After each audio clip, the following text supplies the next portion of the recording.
നിങ്ങൾ ഈ ചാനൽ ആദ്യമായിട്ടാണ് കാണുന്നതെങ്കിൽ പ്ലീസ് സബ്സ്ക്രൈബ് അവർ ചാനൽ. നമ്മളിടുന്ന വീഡിയോസൊക്കെ നിങ്ങൾക്ക് ഉടനെ തന്നെ കിട്ടുന്നതിന് വേണ്ടി ബെല്ലൈക്കണും പ്രസ് ചെയ്യൂ. കേരളത്തിലെ പക്ഷികൾ എന്ന ഗ്രന്ഥം രചിച്ചതാരാണ്? ഇന്ദുചൂഡൻ. കേരളത്തിലെ പക്ഷിഗ്രാമം എന്നറിയപ്പെടുന്ന സ്ഥലം ഏതാണ്? നൂറനാട്. തട്ടേക്കാട് പക്ഷി സങ്കേതം സ്ഥിതി ചെയ്യുന്നത് ഏതു ജില്ലയിലാണ്? എറണാകുളം. സലിം അലിയുടെ ആത്മകഥയുടെ പേരെന്താണ്? ഒരു കുരുവിയുടെ പതനം.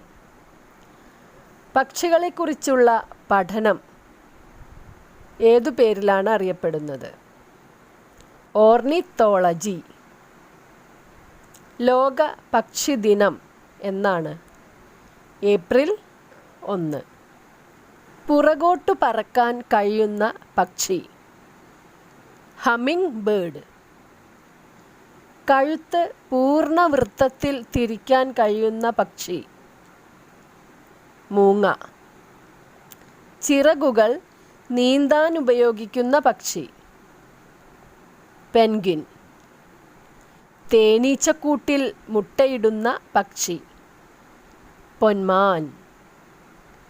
നിവർന്നു നടക്കാൻ കഴിയുന്ന പക്ഷി? പെൻഗ്വിൻ.